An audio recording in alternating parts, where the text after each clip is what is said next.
Thunder cracked across the night sky as blood soaked the wedding altar. Guests screamed and scattered, their silk garments dragging across stone floors, slick with crimson. The bride stood frozen, her veil torn, her eyes locked on the man whose dagger still dripped with her father's blood.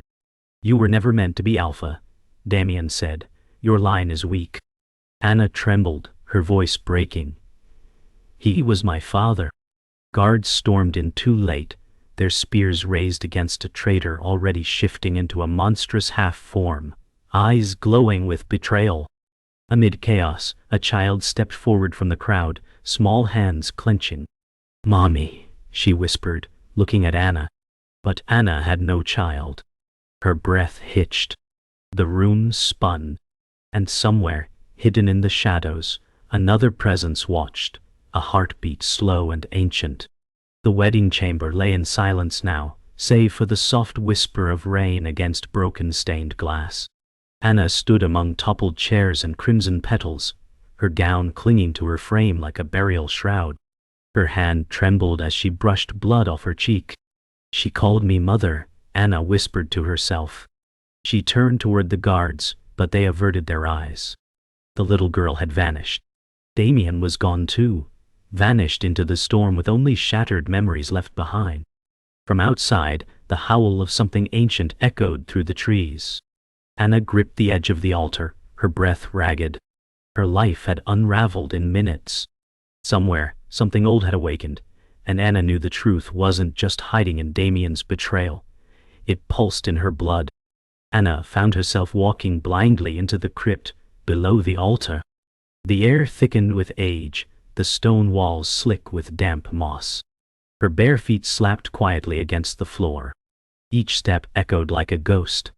"He said I was never meant to be Alpha," she murmured. Her hand grazed a carved wolf emblem on the wall. Its eye was a ruby, glowing faintly now. The wall rumbled. A crack widened. A hidden passage opened, and with it, a gust of cold, unfamiliar air. Inside lay a mural. A woman bearing Anna's likeness, but crowned in silver and flanked by wolves. "Who are you?" Anna whispered, her voice breaking in awe and fear. The mural showed more than just a queen. It told a story in blood and fire. Lycan warriors knelt before the silver-crowned woman, a baby in her arms. Flames consumed the edges, wolves howling in sorrow. Anna's fingers traced the infant's face. It looked familiar. "Is this me?" she asked the silence. Behind her, winds stirred, yet there were no open windows. She turned sharply, heart pounding. "You were never supposed to find this?" A voice hissed from the dark. A hooded figure emerged, robes soaked and eyes like dying embers. Anna stepped back, her voice caught in her throat. The figure raised a hand. "Your blood carries a claim you were meant to forget." Anna turned and ran. Her bare feet slipped on the mossy stone, but she didn't stop. The passage twisted endlessly, every breath shallower than the last. Behind her, footsteps echoed, measured and relentless. At last, she burst through a stone arch and into the night air. The forest beyond was alive with mist, the trees whispering her name. She fell to her knees, sobbing. "What am I?" she cried. From the tree line, a shadow shifted, then stepped forward. A young man, tall with golden eyes and a scar across his cheek, regarded her silently. "You don't know yet," he said, his voice rough and low. "But you will." Anna woke to the gentle crackle of a fire, her body wrapped in a woolen cloak she didn't recognize. The young man from the forest sat nearby, sharpening a blade with slow, deliberate strokes. His eyes met hers without surprise. "You're safe. For now." Anna struggled to sit. "Who are you?" she asked. "No one the clan remembers," he replied. "But they should." She frowned, trying to piece together the fragments of the past hours. "You said I'd understand. What did you mean?" He tossed a log into the fire, embers sparking. "Your bloodline didn't vanish. It was buried. You're not just heir to the clan, Anna. You were its last hope before they erased you." Her breath caught. "Why me?" He looked away. Because you were born from the forbidden union, they feared most. He introduced himself as Kale, a name long erased from the clan's scrolls. I was the Alpha's bastard, Kale said. My mother was from the rogue tribes. They marked her as poison, so they branded me the same. Anna listened, her thoughts spinning. They did this to you? She asked. Kale rolled up his sleeve, revealing a crescent scar burned into his skin. This is what they give to traitors, or those born of them. Anna traced the scar with her eyes, heart pounding. But why help me? Kale's expression softened. Because your mother saved me once, and you look like her. The fire crackled between them, and in its warmth, something unspoken stirred. Not romance, not yet, but recognition. Kale led Anna to an ancient grove, hidden within the folds of the forest, where twisted roots wrapped around wolf-carved stones. This is where the old blood used to gather, he explained. Before the council turned sacred ground into secrets. Anna touched one of the carvings, a she-wolf mid-howl, its stone fur worn smooth with age. I feel drawn to it, she whispered. Kale nodded. Your blood remembers, even if your mind doesn't. Anna knelt and placed her palm on the earth. A low hum vibrated beneath her skin. Images flickered in her head, battles, a silver crown, a cry of a newborn. She gasped and fell back. What was that? Kale helped her up. Your memories are locked inside your blood, and it's starting to wake up. They spent the night within the grove, warded by sigils Kale carved in ash. Anna lay awake, staring at the stars between twisted branches. Tell me about her, my mother, she said. Kale hesitated. She was fierce, he began. Not with swords, but with silence. She bore the clan's hate without flinching. She fought with wisdom, not teeth. Anna swallowed hard. And my father? Kale's gaze hardened. He loved her, but he chose the clan when it mattered most. Anna's breath trembled. He let them erase her? Kale nodded. He branded his own mate. Silence fell like snow. Then Kale said quietly, you carry both their shadows, and that's what scares them most. At dawn they approached a river that shimmered like glass. Kale stopped. Beyond this lies the clan's border, he said. Cross it, and they'll feel your blood. Anna stared at the river, fear twisting in her chest. Then they'll come for me. Kale nodded. They already are.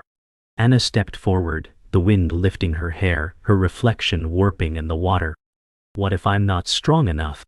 Kale's voice was steady. You don't have to be yet. Just be willing. She took a breath and stepped across. The earth seemed to pulse beneath her feet, and a low distant howl broke the silence. Kale followed. Now, he said, the real war begins. The moment Anna crossed the river, something changed. The wind sharpened, whispering in a language only her blood could understand. Her senses sharpened. Every sound, every scent vibrated with meaning. Kale walked beside her, but Anna led the way now, eyes fixed ahead. They'll smell your return before they see you, Kale said. Anna nodded. Good. She wasn't running anymore. Her fingers tightened around the dagger Kale had given her, not a weapon for war, but for ceremony. You'll need to claim your mark, Kale warned. The clan won't accept a ghost without proof. Anna stopped before an ancient oak, its bark carved with sigils of lineage. She pressed her palm against it. The sigils glowed, and fire bloomed beneath her skin. Then I'll give them fire. In the village that once called her family, the whispers began the moment Anna stepped onto the gravel path. Elders peered from behind curtains. Children clung to their mothers. A low growl rumbled as two guards approached, blocking her path. State your name, one barked. Anna raised her chin. Anna, daughter of Alira, blood of two houses, and the fire they tried to burn. The guards hesitated, exchanging a glance. Kale stepped forward, voice steel. She carries the mark. Let her speak. Murmurs spread like wildfire. Anna's chest tightened. She wasn't here for approval. She was here for truth. The elders stepped from the hall, robes dragging, expressions carved from stone. "Speak, girl," one said coldly. "Speak, and be judged." Inside the hall, the air was heavy with incense and judgment. Anna stood alone before the council, the mark on her palm still glowing. "Your blood is tainted," said Elder Malus, a woman whose eyes never blinked. "Rogue-born, branded." Anna raised her voice. "And yet here I stand, unbroken." Malus scoffed. "Because of him." She pointed at Kale, who stood beside the doors like a ghost of exile. Anna's gaze didn't flinch. "Because of my mother. And every ancestor you buried beneath lies?" A murmur rose. "You have no proof," another elder said. Anna reached into her cloak, pulling the dagger, the ceremonial blade of her mother's line. She drove it into the stone floor, sparks flying. "This is my claim, and my challenge." Anna's challenge ignited the right of blood, a trial long forbidden. "You'll face your accuser," Malus said, her voice like ice. From the shadows emerged a familiar face. Ruvan, the warrior who once trained with her father. His smile was cruel. "The girl returns, with pretty words and old blades." Anna's heart stung. Ruvan had once lifted her on his shoulders. Now he was her executioner. "This isn't justice," Kale growled, stepping forward. "It's spectacle." But Anna raised a hand. "Let them watch." The arena was carved from stone, ringed with wolves and silence. Anna stepped into the circle barefoot, blade in hand, wind lifting her hair. Ruvan entered, steel in both fists. The clan cheered, for blood, not truth. The clash began with thunder. Ruvan moved like a beast, fast, brutal, practiced. But Anna moved like memory, every block, every dodge inherited. They circled, breathless. Ruvan lunged and Anna twisted, slashing his thigh. The crowd gasped. "You learned well," Ruvan hissed. "Your mother would be proud." Anna's fury flared. "Don't speak her name." She struck again, this time knocking one blade loose. Ruvan staggered. Blood painted the stones. But he wasn't done. With a roar he lunged for her throat, and Anna dropped to her knees, driving her dagger upward. Silence followed. Then, a single howl. Ruvan fell. Anna rose, trembling but unbroken. The rite was complete. She had won. The council was forced to kneel, their traditions shattered by Anna's victory. But triumph brought no peace. That night, Kale paced beneath the moon, restless. "Something's coming," he said. The rite was only the beginning. Anna stood in the doorway of the hall, watching him. "You feel it too?" she asked. Kale's golden eyes lifted to hers. "They were hiding more than your bloodline." He handed her a scroll, sealed with wax, marked by a broken crown. This was found in Malus' chamber. Anna unrolled it. Her breath caught. Names, IUHU, locations, experiments. "They were hunting hybrids," she whispered. Kale nodded grimly. "Not just hunting, breeding them." A gust of wind tore through the trees as if to confirm it. They descended into the archives hidden beneath the hall, a place sealed since the fall of the first Alpha. Dust clung to every surface like memory. "These records shouldn't exist," Kale muttered. Anna ran her fingers over shelves, lined with forgotten ledgers. One book, bound in black hide, pulsed faintly beneath her touch. She opened it. Inside, a list of names marked for extinction. Her mother's name was at the top. So was Kale's. "They feared bloodlines that didn't follow the order," Anna said. Kale's jaw tightened. "And they erased them." In the back of the book, a final page, a prophecy inked in crimson. "When the moon burns red, the lost heir will rise, marked not by blood, but by fire." That night, the moon turned red. The clan gathered beneath the burning sky, murmuring in dread. Blood moon, whispered one elder. The omen returns. Anna stepped onto the stone platform in the center of the village. Her voice rang out.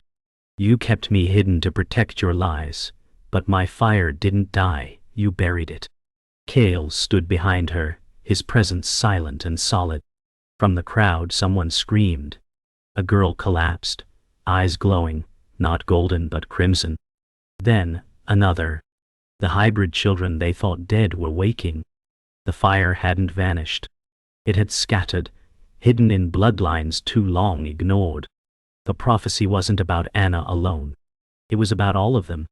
Panic broke. Some elders fled, others shouted for containment. But Anna raised her hands, her voice cutting through the chaos. They're not enemies, they're survivors. One girl clung to Anna, tears streaking her cheeks. I didn't know what I was, she sobbed. Anna knelt and embraced her. You're not alone anymore. Kale roared, shifting partially, his hybrid form powerful yet in control. We protect our own, he declared. More children stepped forward, drawn by instinct. You've built your clan on fear, Anna told the elders. Now we'll build something stronger, on truth. She turned to the crowd. No more secrets, no more shame. We rise as one. As dawn broke, the red hue faded, but its mark remained. Anna stood before the altar where her father had died, firelight reflecting in her eyes. Kale approached, silent. I don't know what comes next, Anna said. But I know what must end. She placed the ceremonial dagger on the stone, not in war, but peace. This was my inheritance, she said, but not my legacy. Kale touched her shoulder. Then, let's make a new one. From the forest edge, the shadow with yellow eyes appeared once more, no longer hidden. He stepped forward, a scarred elder whose face mirrored Anna's. You've awakened the old blood, he said. Now you must lead it. War drums echoed through the valley. Word had spread. The High Council of Lycans, once silent, now stirred. Anna stood atop the watchpoint, watching their banners approach across the ridgeline. They won't accept you, Kale warned. You broke their pact. Anna didn't flinch. Then they'll hear my truth, or taste my fire. Below, the hybrids readied. They bore no armor, only marks carved in ash and pride. They see us as blight, Anna said, but we are roots. The elder with yellow eyes stood beside her, arms folded. They come with law. You must answer with legacy. Anna gripped the hilt of her mother's blade, not to raise it, but to remember. Let them come, she said, her voice steel wrapped in sorrow. This ends now. The High Council's emissary arrived first, robed in silver, eyes hollow. He looked at Anna with disgust. You defy the natural order, he said. Anna stepped forward, every footstep a statement. No, I correct it. The emissary sneered. You protect the cursed. Anna looked to the hybrid children behind her. I protect the abandoned. He lifted a scroll. By decree, surrender, or be extinguished. Kale snarled, but Anna raised a hand. We won't surrender, and we won't be extinguished. You've come to bury what you don't understand. The elder's voice cut through. The fire you fear is the fire you lit.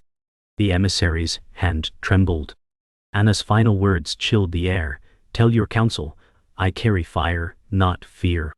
The emissary vanished into shadow. And with him, diplomacy. That night, firelight lit the camp. Anna addressed her people, not as an heir, but as one of them. They'll strike at dawn. They'll come with steel and old law. But we have truth, and each other. Kale stepped forward, fire catching the edge of his hair. We defend, not destroy. We hold the line for those who were never counted. The hybrids formed a circle, chanting the names of the lost. The air pulsed with power. Anna's heart beat in time with theirs. If we fall, she said, let it be with our names carved into tomorrow. The fire flared. The night listened. Dawn bled across the hills, and the first horn sounded. The High Council's forces marched, rows of silver-armored wolves in human skin. Anna stood at the front, unarmored, wind whipping her cloak. "No fear," she whispered. The enemy halted. Then, chaos. Steel clashed. What? Wolves roared. Kale fought like a storm, fangs bared. The hybrids moved in rhythm, silent and swift. Anna met the council's commander, a towering woman with eyes like glass. "You are an echo," she said. "And echoes fade." Anna blocked her strike, sparks flying. "Then let this echo become thunder." Their battle tore through stone and ash. No retreat. No surrender. Only truth howling in every strike. The battle ended in silence. The council forces broke, retreating into shadow. The field was scarred, but Anna stood tall. Her blade dripped, not with blood, but rain. The storm had broken just as the fight had ended. The hybrid children emerged from the tree line, untouched by fear. Kale limped to her side, bloodied but breathing. "We won," he said. Anna shook her head slowly. "We endured." The elder approached, nodding once. "The truth walks again." Anna looked toward the horizon. "Not just walks," she said softly. "It leads." The fire was not just in her blood now. It blazed in a new dawn, a clan reborn, not from lineage, but from choice. Peace settled over the land like fog, slow, tentative, unfamiliar. The clan rebuilt in silence, stone by stone. Anna walked through the village with Kale at her side. Children chased each other between newly raised walls, laughter where there was once only caution. "They're beginning to believe," Kale said. Anna smiled faintly. "Belief is the first seed." She paused beside the old altar, now repurposed as a communal hearth. "This place, it's no longer haunted." Kale touched the carved edge. "Because you face the ghosts." Anna's gaze shifted to the distant hills. "But the world beyond hasn't changed. They'll come again." Kale nodded. "Then we'll be ready. Next time, not as survivors, but as a nation." Later that day, Anna sat with the council, the new one. Elders of the past had been replaced with voices of the present. Hybrids, exiles, even healers, once silenced. "We must open the borders," Anna said. "Not to war, but to truth." Some murmured uneasily. "And if others see us as a threat?" asked a healer named Lyra. Anna leaned forward. "Then let them see clearly. Let them know we exist not to rule, but to live." The elder with yellow eyes nodded. "We've hidden too long. Fear grows in shadows. We stand in the sun now." A vote was cast. The motion passed. For the first time in clan history, the gates opened not for invasion, but invitation. The first outsider arrived by moonlight. A scout from a distant rogue faction, armor worn but posture proud. Anna met her at the gates. "You're not what they said," the woman said. Anna smirked. "Neither are you." She welcomed her in without weapons drawn. Over fire, they shared stories. Of betrayal, of exile, of survival. "We were hunted for what we are," the scout whispered. "Now we've heard of a place that doesn't hunt." Anna offered her a cup. "You've found it." That night, more approached the gates. Exiles. Hybrids. Forgotten ones. Anna watched them with cautious hope. She hadn't built a sanctuary. She'd lit a beacon. And it was being seen. In the quiet hours before dawn, Anna sat alone on the edge of the cliffs, watching the stars dim. Kale joined her, sitting in silence. "You haven't slept," he said gently. She nodded. "Peace is louder than war sometimes." Kale looked at her profile. "Do you regret it?" She inhaled deeply. "No. But I mourn what it cost." Her hand brushed the hilt of the ceremonial dagger, now dulled and sheathed. "It began with fire, Kale, but maybe it ends with memory." He leaned closer. "Or maybe memory is the fire that never dies." She smiled, eyes wet but steady. "Either way, we keep it lit." The wind lifted, carrying the scent of pine and ash. The village awoke to bells, not alarms but celebration. It was the day of remembrance, newly declared. Names were painted on banners, not just of the fallen, but the silenced. Anna walked at the front of the procession, a crown of woven branches on her brow. Not a queen, a keeper. Children placed flowers on the altar hearth. Cale read aloud the last lines of the prophecy. The heir shall rise not from throne or blade, but from ash and open hands. Tears welled across the crowd. Anna raised her voice. This is our legacy. Not power, not blood, but the choice to begin again. The fire roared behind her, warm, unyielding, eternal. Seasons changed. The forest grew greener, louder with laughter and birth. The clan was thriving, not in dominance but in unity.